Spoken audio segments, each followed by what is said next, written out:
Espero que estén conscientes que la semana pasada terminamos la primera epístola de Pedro, ¿verdad? Entonces ahora le vamos a entrar a la segunda.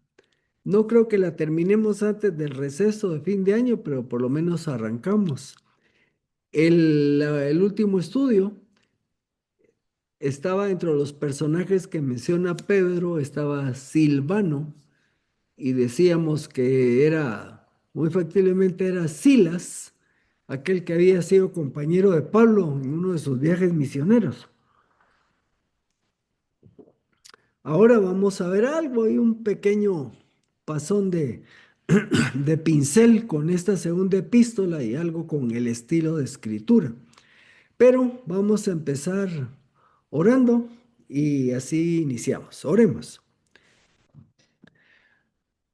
Padre, te damos gracias porque podemos seguir estudiando tu palabra, porque tenemos libertad de hacerlo. Nosotros lo damos por hecho, pero hay hermanos en otros lugares donde no tienen esta libertad. Te pedimos tu dirección para que tu Espíritu Santo nos siga enseñando y como siempre recordamos a aquellos hermanos y hermanas que están con situaciones difíciles de salud, que tú los acompañes, los ayudes a recuperar su salud precisamente. Otros tendrán problemas familiares, económicos, de trabajo, de estudios. Pues ahora que hablábamos al inicio de una de tus características, de uno de tus atributos, que es la omnipresencia. Te damos gracias porque en todo momento tú estás con todos nosotros, acompañándonos, apoyándonos, ayudándonos a crecer. En el nombre de Jesús oramos. Amén. La segunda epístola de Pedro, hoy vamos a buscar pocos versículos, ¿verdad? Porque vamos a ver del 1 al 4. Esta epístola, vamos a pasar acá déjenme de que me funcione. Ahí estamos.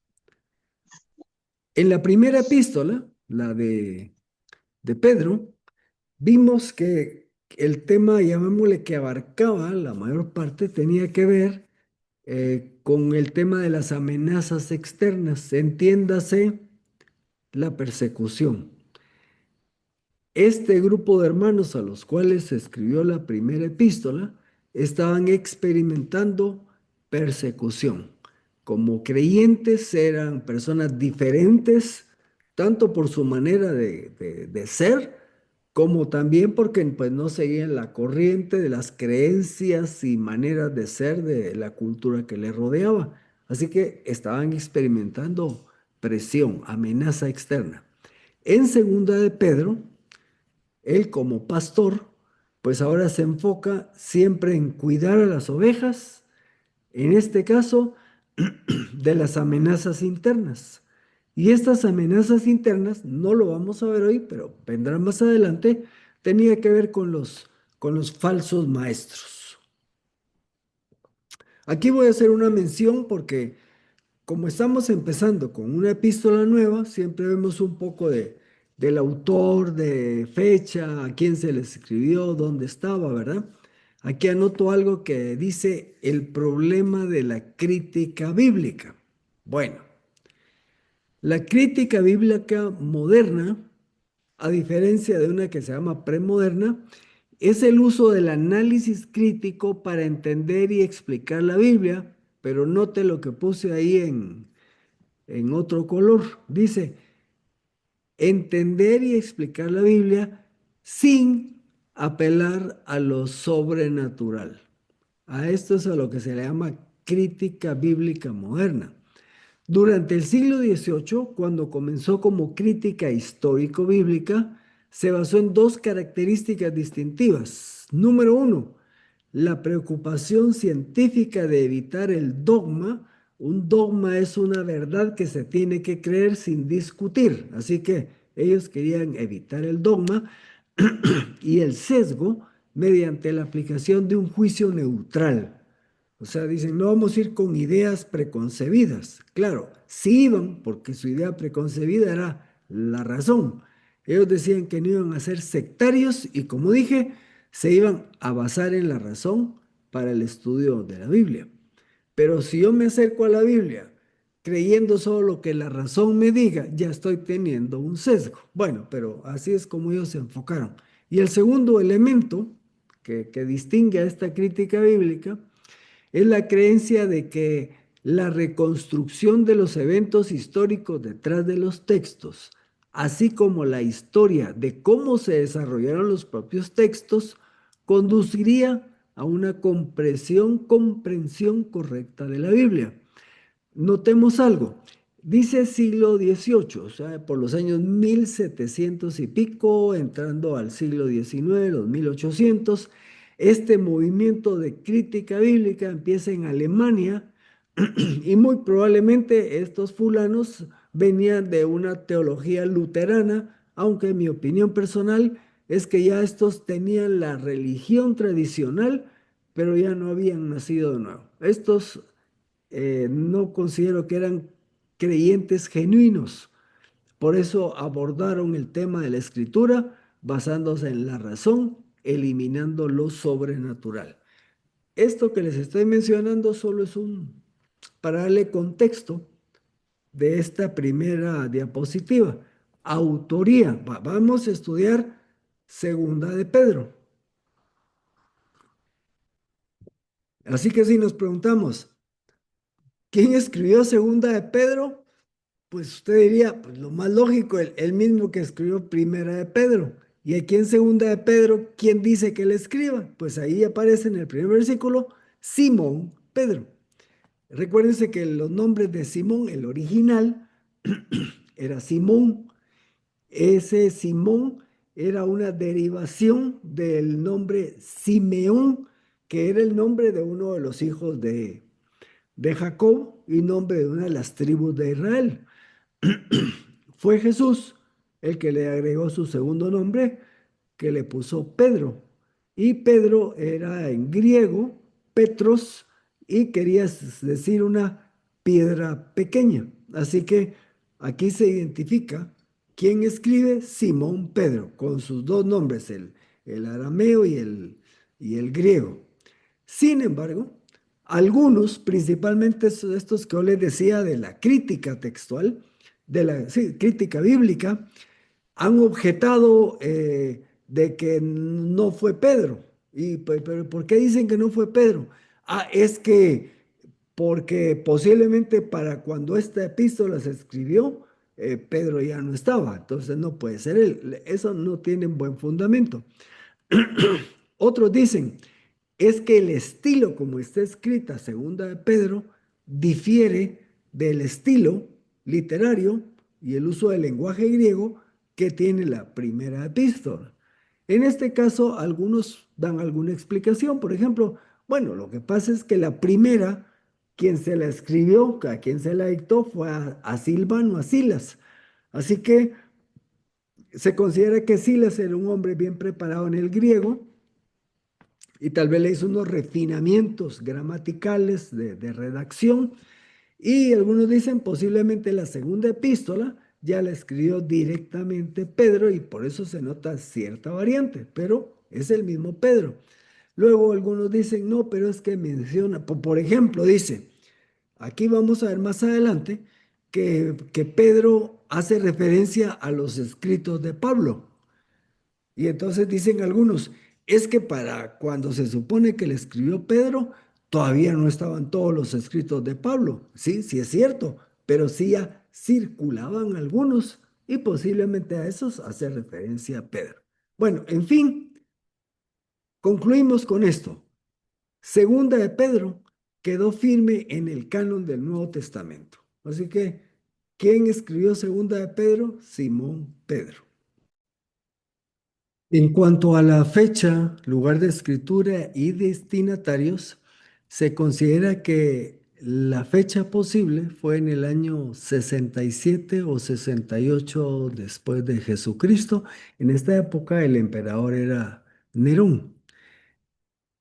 Se considera que Pedro estaba preso en ese momento y se cree que es en Roma. Hemos platicado que hay algunos que creen que no estuvo en Roma, pero buena parte de los estudiosos coinciden en que posiblemente estaba en Roma en ese momento. Y los destinatarios, aunque la carta no lo dice, pero se considera que podrían ser los mismos a los que les escribió en la primera epístola, o sea, aquellos expatriados de la dispersión que estaban en toda esa zona de lo que hoy es Turquía. Vayamos entonces con Segunda de Pedro. Versículo 1 dice, Simón Pedro, siervo y apóstol de Jesucristo, a los que han alcanzado una fe igualmente preciosa como la nuestra, por la justicia de nuestro Dios y Salvador Jesucristo. Cuando dice el texto que han alcanzado una fe, lo más probable es que se entienda que han llegado a creer. En ese sentido, es han alcanzado una fe, ¿verdad? Vamos a ver otros aspectos. Pedro se identifica como siervo, dice siervo y apóstol. Siervo es la traducción del término doulos, y lo que quiere decir doulos es esclavo. O sea, es una persona enlazada a otra sin ningún derecho de propiedad de sí mismo. Lo que entendemos así plenamente por esclavo. En la mentalidad de los griegos y romanos, el que alguien fuera esclavo no era nada digno, no era nada elegante, era una persona casi al mismo nivel que tener una cuchara, me explico, entre una cuchara y un esclavo estaban al mismo nivel. Sin embargo, ¿y por qué se dice Pedro se llama a sí mismo siervo, esclavo? Porque en la iglesia tenía un significado diferente. Era un nombre que comunicaba una alta dignidad. ¿Por qué? Porque era un esclavo voluntario del Señor Jesús. Así que en nuestro contexto, siervo no es algo denigrante, sino al contrario, algo que da cierta dignidad. Bueno, el término apóstol, porque también se identifica como apóstol, lo identifica como uno de los 12, con la autoridad correspondiente a un apóstol. Sus lectores, como dice el primer versículo, han alcanzado una fe, han llegado a creer, pero como dice la palabra que han alcanzado, tenemos que tener cuidado de no pensar que es algo que ellos lograron por sí mismos. No fue por su esfuerzo propio, sino el llegar a esta fe, esto fue provisto por el Señor Jesús. Una nota aquí, interesante. Vea que en el versículo, vamos a regresarlo una más, dice, justicia de nuestro Dios y Salvador Jesucristo. Bueno, el término Salvador lo hemos oído a nuestro Salvador, pero curiosamente aquí Pedro le está llamando Dios, está ratificando la divinidad del Señor Jesucristo ahí dentro de un versículo. El número 2 es el saludo, un saludo clásico. Pablo saluda así a sus lectores en varias epístolas. Gracia a ustedes y paz les sea multiplicada en el conocimiento de Dios y de nuestro Señor Jesús. La gracia es el favor gratuito, no merecido, que Dios nos otorga como pecadores. Y la paz es el resultado de esta nueva relación que se establece entre Dios y el hombre. Cito aquí Romanos 5.1. Dice, justificados pues por la fe, tenemos paz para con Dios por medio de nuestro Señor Jesucristo. Así que ese saludo es reconociendo que lo que tenemos es por gracia, no lo merecemos, y como resultado de la acción de Dios en favor nuestro, ahora estamos en paz con Él. En un tiempo fuimos enemigos, muertos en delitos y pecados, ahora en Cristo tenemos, como dice el pasaje, justificados pues por la fe, tenemos paz para con Dios. Versículo 3.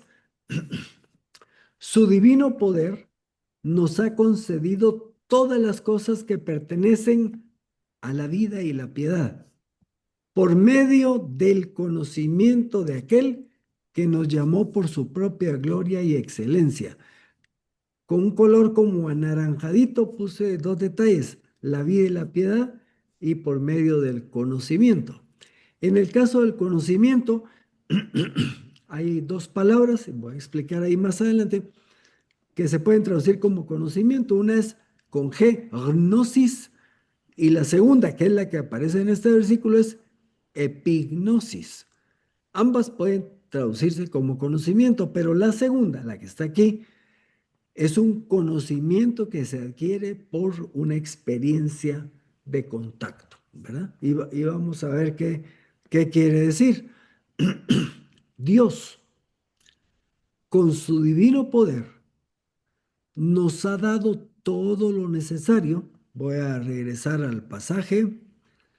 Su divino poder nos ha concedido todas las cosas. Así que Dios, con su divino poder, nos ha dado todo lo necesario para nuestra vida personal. Cuando el pasaje dice vida y piedad, estoy dándole el sentido a vida, a nuestra vida personal, y con la palabra piedad a nuestra vida de servicio a Dios.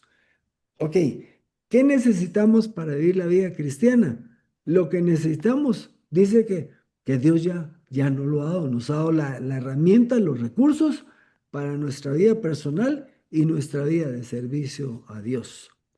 ¿Cómo se logra? A través del conocimiento adquirido mediante la experiencia de primera mano. Esa es la palabra de conocimiento y es conocer a Dios de manera personal, interactuar con Él. Agrego ahí un conocimiento que implica relación con Dios. ¿Cómo voy a vivir? ¿Cómo voy a usar esos recursos que Dios me ha dado? Manteniendo una relación personal con Él. Y claro, ese conocimiento es un conocimiento de Dios que obtengo también a través del estudio y lectura de su palabra. De esa manera, entonces yo puedo aprovechar esos recursos que Él ha puesto a mi disposición.